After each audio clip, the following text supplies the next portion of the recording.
Hello, and welcome back to Equity, TechCrunch's flagship podcast about the business of startups. I'm Rebecca Balan, and this is the episode where we bring on industry experts to help us home in on a trend in the tech world and dive deep. Last week, Meta announced some controversial changes to its content moderation policy. So to talk about what that change means for users and how decentralized social media could potentially replace the likes of Meta, we're joined by Mastodon CEO Eugene Rochko. Eugene, welcome to the show.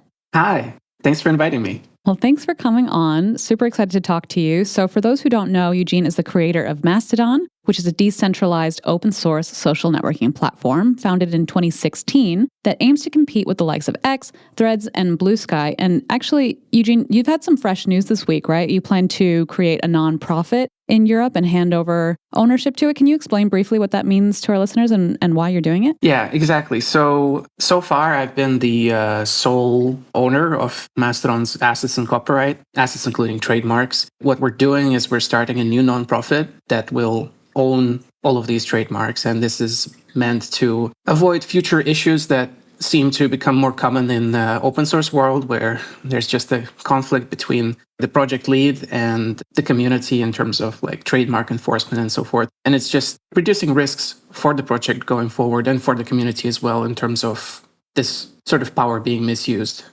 It also unlocks more potential for fundraising for Mastodon because there is a limit to how much people and funds and organizations are willing to donate if there is like a single owner versus just it being in a foundation and having a board of directors and a more traditional structure. So that's kind of the motivation to sort of give the community more assurance about Mastodon's future beyond myself.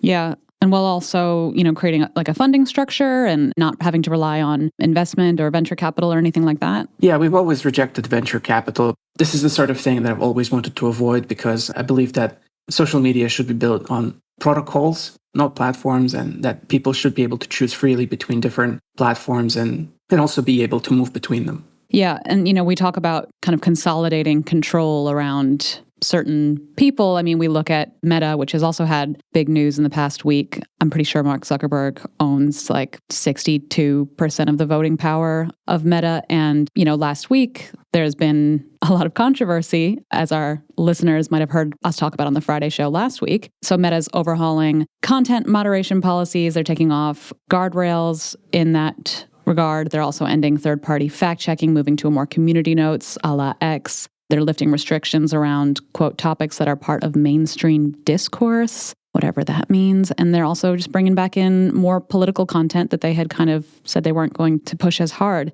So, you actually posted a little bit about this. Can you just walk me through your thinking of what this kind of means for the internet? I think the fact-checking part of it is probably the least problematic because I'm not sure the fact-checking will be dissuading anyone from sharing misleading articles. Yeah. And you could argue about like how much work this fact-checking has been doing. That being said, I'm personally not a Facebook user, so this is all like from the eyes of an outsider. Yeah.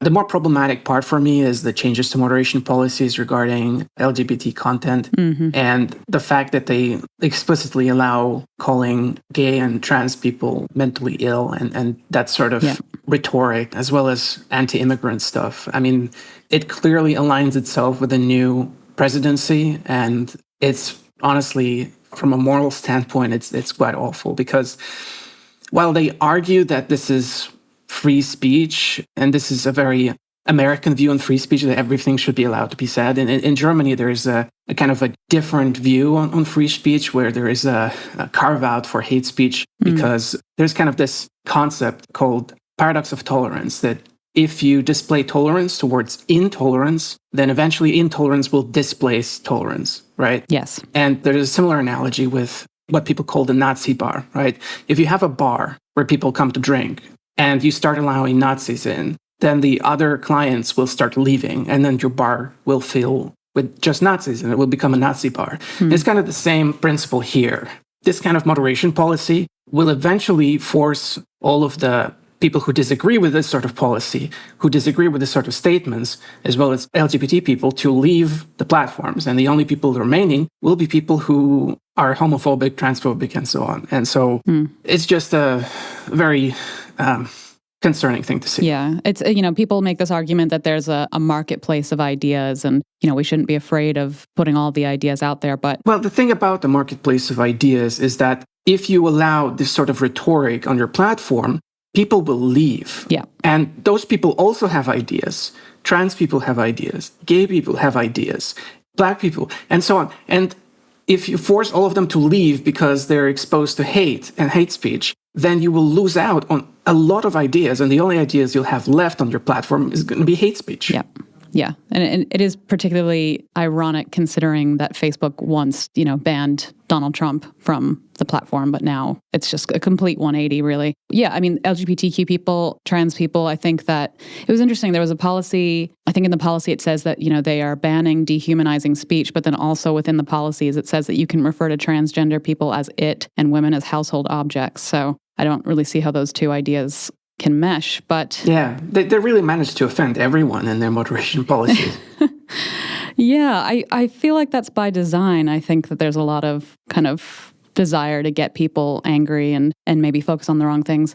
But as you say, like people will start leaving the platform, right? Like I'm considering leaving, which is, hard because it's so all-encompassing. We've been, I grew up with Facebook and Instagram and everything. I've already deleted my threads, but it's everywhere. It's photo sharing, it's messaging, it's life updates, it's marketplace, it's private groups, right? Like my local neighborhood group for posting local news and information and, hey, does anybody, have a cup of sugar I can borrow, whatever, right? There's events. There's so much that it's hard for people to wrap their heads around decentralizing, if you will, right? Everything's all in one place, and now we have to find it in other places. I'm curious, has Mastodon seen a boost from this news, like in the last week? Sure. I think so. There's definitely been an uptick in signups in our different apps and servers, but I've got to admit, I don't track those metrics super hard because it's kind of a different approach that we have. We don't really need to report those numbers to like investors or shareholders or anything like that. Yeah. So it's basically just like we're just vibing, and if it grows, it grows. I typically can pull up stats and like provide like here's how many new people joined, whatever. But since I didn't prepare for it, I can't really tell you. That's all right. I mean, we've certainly seen, there's been a lot of chatter about people moving on to different platforms. One thing that before we start talking about some of the decentralized options, I did kind of just want to point out that among the many features available in Meta's world includes a TikTok competitor, which is Instagram Reels, right? And now we've got TikTok at the time of this recording is expected to go dark in the US on January 19th. I'm curious if you think that those users will end up on Reels now, or if they'll, the exodus to Red Note will continue. Well, I've heard that Red Note was doing really well now. Yeah. So I'm kind of maybe in the minority of people in the sense that when TikTok came out, I wasn't very excited about it at all. And I've never been into the short video story type content. That being said, even I've been exposed to it through YouTube at this point, because YouTube also has like a shorts section, which is a TikTok competitor. Mm-hmm. I do think it's kind of very emblematic of the tech industry that eventually all platforms sort of copy each other's features. Because I remember there was a time when, before Elon Musk bought Twitter, that they were building stories into Twitter. Yeah, the stories in Twitter, that was so weird. After the Clubhouse thing, they built audio chat into Twitter, and you can observe that sort of all across the platforms, because obviously Facebook built the Reels into Instagram as well. Are there any features that Mastodon would copy? Like, for example, Blue Sky had, the lists, right? So you can just kind of, or the starter packs. Yeah, we're working on starter packs because that's a decent feature for getting people started and discovering content. That's one of the main challenges of social media is how do you bring people to the kind of content they want to stick around for? Mastodon has a sort of anti-algorithmic stance, in a sense, not entirely. I wouldn't misrepresent it like that. But one of our main selling points is that the home feed is chronological, so it is predictable. Whereas on, let's say, Instagram, you could have a situation where you follow a whole bunch of people, but you never see posts from them, or they post something and you never see it. On Mastodon, if you follow somebody, you will definitely see their updates. And so it becomes a more reliable platform for keeping up with people or organizations that you want to see updates from. That being said, of course, because I think that the modern social media user has sort of been trained to expect a algorithmic feed that just sort of predicts what they're going to like and serves everything on a silver platter, it does create a sort of challenge for us on how to make people adjust back to this more manual curation approach. But we do have alternative ways of discovering content. There is an Explore feed, which is algorithmic. It's just that that's not your home feed, and it's also not personalized, at least currently. So it's just stuff that's popular on the platform, similar to the Reddit front page. And I think that's a pretty decent way to discover content. But I think starter packs, they're kind of a cool way to sort of assemble a list of users who you think might be interesting to someone else. And then, they get right into it. Yeah. Like, do you have any tips for people who are making the switch or who want to join Mastodon and they sign up and they're like, I have to find all these people again, and it's not recommending things to me based on my interests. And like, how do I do it? Like, do you just set aside the time? Like, what's your... In my view, the key is to some extent exploration, but also starting with the Explore feed is a pretty good option. And then just following anyone who you think posted something interesting on there, right? Because then you're starting to fill your home feed, and then it becomes more organic because those people, they're boosting other people's posts. Boosting is resharing, retweeting, whatever. And then through that, you find other people. If you just keep following people, you will eventually have an interesting feed. One other feature that we have on Mastodon is following hashtags instead of people. So if you have a topic that you're interested in, you could follow the hashtag, and then you just see everyone who posts in it, which it could be sort of high volume situation, right? If you pick a super popular hashtag, and then it could maybe become less manageable. But there are certain hashtags that are really, really good. For example, I'm a big fan of the Believe in Film hashtag, which is all the photographers who shoot analog are using that hashtag. And so I just get all of that in my home feed, and it's really beautiful to see. And you could do the same thing. I think my wife is subscribed to Cat Your Day and Cats of Mastodon. And so, you see all that content in your home feed, and it's a great way to start as well. Until we have starter packs. Now, then the advice will change. Yeah, of course.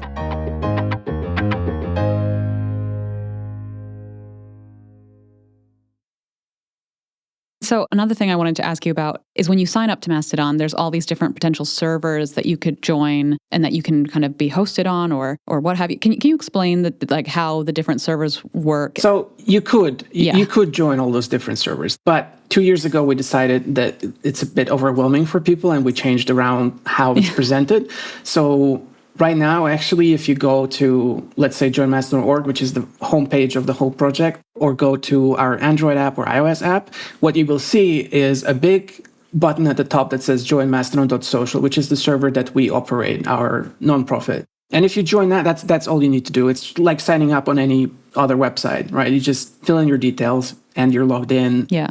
Well, how will you handle that in terms of scale going forward? Like, will you need to get other servers and connect them? Or, let's say you do see some really explosive growth. Can your servers handle it? Well, we'll definitely need more hardware to handle explosive growth and so on. But it's kind of the price of user friendliness, I would say, because we did try the different approach, and all we got is criticism from the press and users saying it's too complicated. The reason it's complicated, or was complicated, is that on Mastodon, you don't have to join the server operated by us. You could decide to join one of the community-operated servers.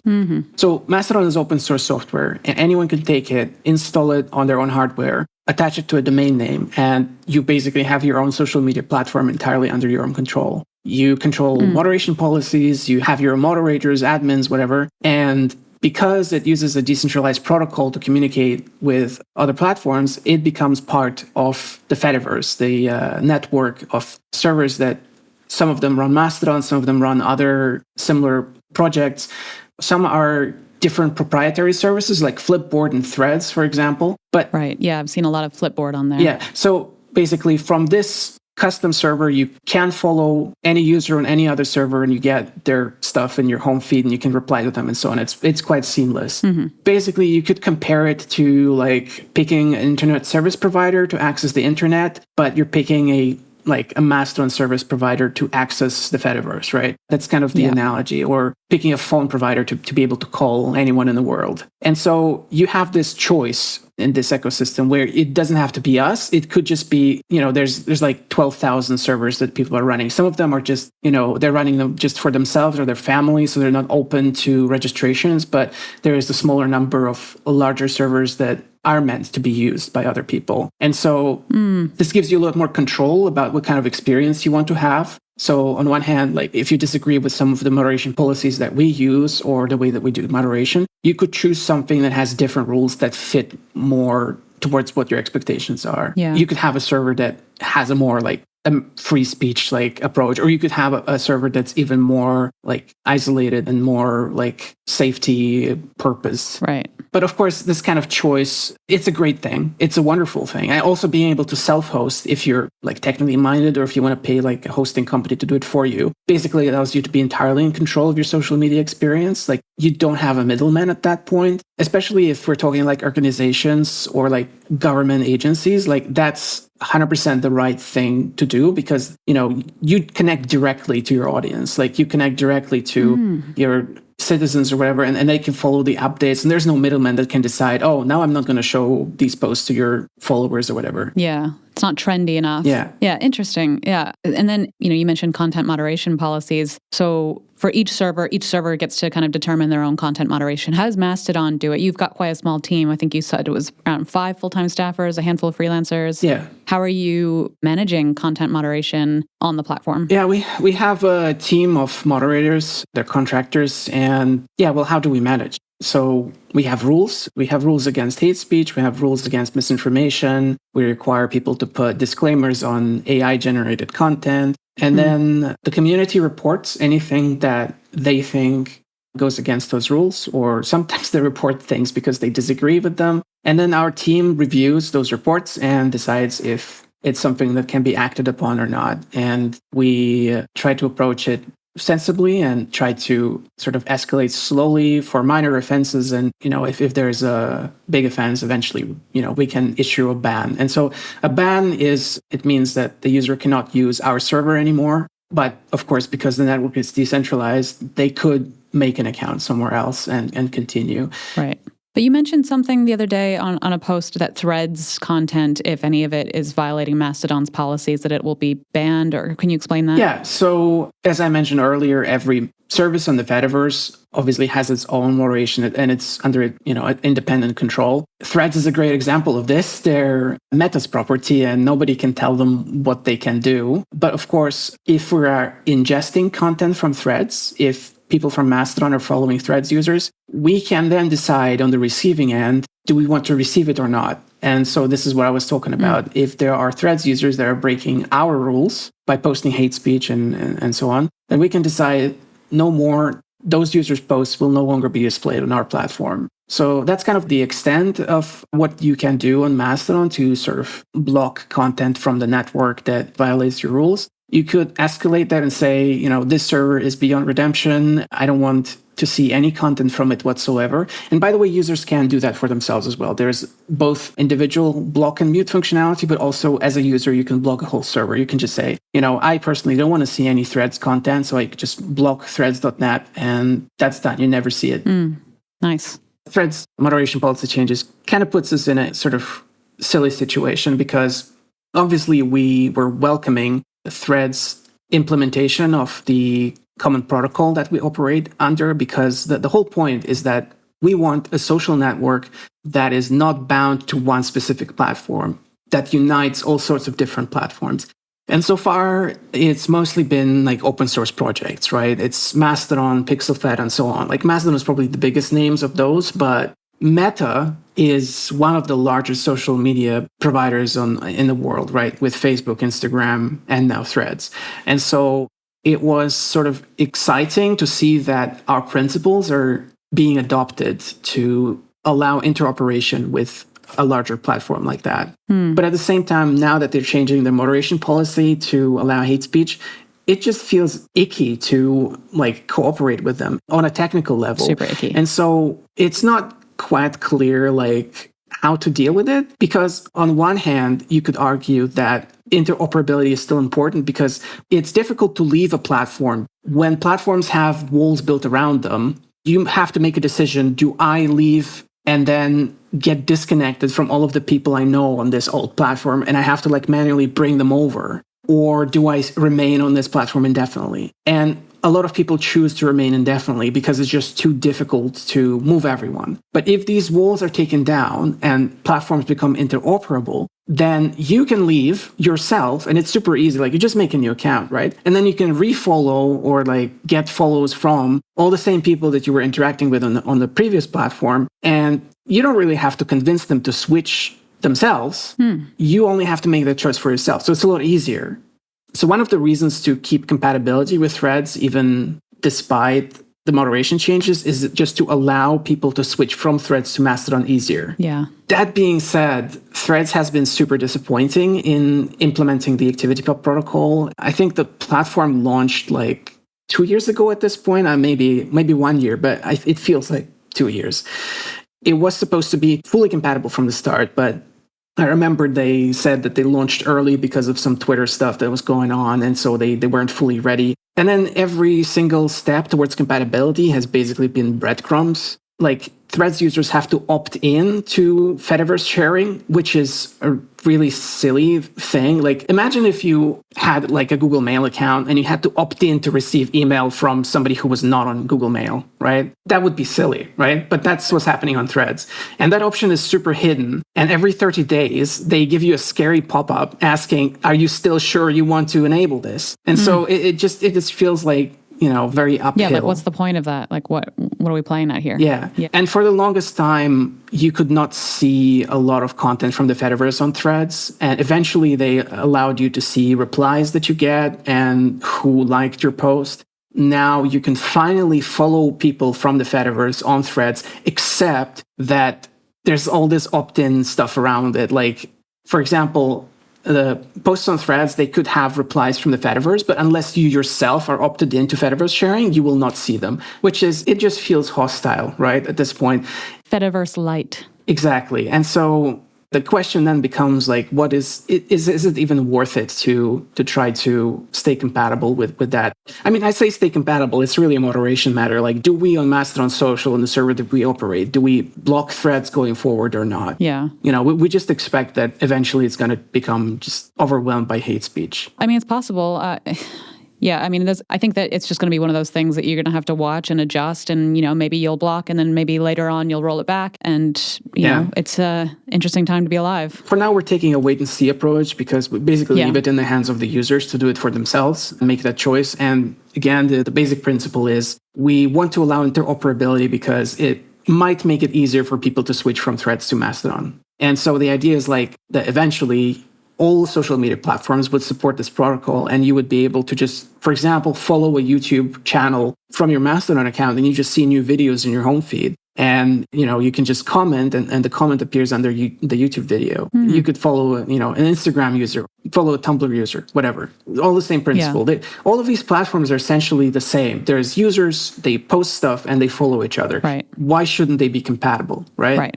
Well, are they compatible now? Like, let's say They are, well, some of them. Like Pixelfed, for example, like that's becoming an Instagram alternative for those who don't know. It's a photo sharing app, but decentralized. And apparently Meta is blocking links to it on Meta platforms, but yes. Yeah, so you can follow a Pixelfed user just like you can follow a Mastodon user. You see them. I mean, sometimes you can't even tell because you just see them in the app like any other user, and you can just follow, and you don't even notice they're on a different platform. But they're using Pixelfed, they post photos, and you get them in your home feed, you reply to them, and they see your comment under the photo. And so there are platforms that implement this right now, and Flipboard is one of them, which is really cool. So you can follow Flipboard users, they can follow you. So this is like maybe a dumb question, but I think as of November 2024, Mastodon had about 9 million accounts, 9.04 million accounts. So if I'm seeing people on my Mastodon, right, in my feed, that have Flipboard or Pixelfed or something, are they considered Mastodon users or a Mastodon account, or no? Because no, we don't for our statistics, we don't count them because we don't want to say we don't want to count Pixelfed users. Right. Okay. That's what I wasn't sure how it worked exactly. I'm still learning. So the Fediverse is bigger than Mastodon. So the 9 million, it's just the Mastodon number. The Fediverse number is bigger. So it's on your server. Not on our server, but we do basically run a stats aggregation service that tries to collect the public data from Mastodon servers and then combine them together. And so all of the public Mastodon servers that exist combined have 9 million registered users. I see. Okay. And just one last thing before we go, I'd love to hear, what other decentralized platforms are you watching, are you using, do you think are getting it right that, people should be paying attention to? That's an excellent question. I think that Pixelfed is promising, and I know the developer of Pixelfed is also working on a TikTok alternative called Loops. Ooh. So far I haven't seen much from it because it's behind a beta, but I think it's promising, and I think it shows the potential of the Fediverse as well, that you can build all sorts of applications on it as long as, it has the basic foundations of it has users and they can follow each other and they post stuff. That fits so much stuff that we see on other social media platforms, from TikTok to Vine, YouTube, and so on, that you can build all sorts of things on this platform and have it be compatible in interesting ways. So I think that's really promising. Cool. Yeah, well, look out for Loops. That's an interesting one. Looking forward to seeing what that's like. And I am going to sign up for Pixelfed actually soon. I want to see what that's about. Okay, well, I think that we're just about out of time. Where, on Mastodon, where can our listeners find you? What's your handle? What's your @? My handle is Gargaron at mastodon.social. Gargaron with 2 R's, which is first R, then G, then R. Lots of people misspell that, so I have to clarify. And I post my photography on there. I shoot analog as well. Lovely. Awesome. Well, thank you so much for joining us on the show. Our listeners can find me on Blue Sky and on X and at Equity and Equity Pod. We'll talk to you Friday. Thanks for having me. Equity is produced by Theresa Loconsolo with editing by Kell. We'd also like to thank TechCrunch's audience development team. Thank you so much for listening, and we'll talk to you next time.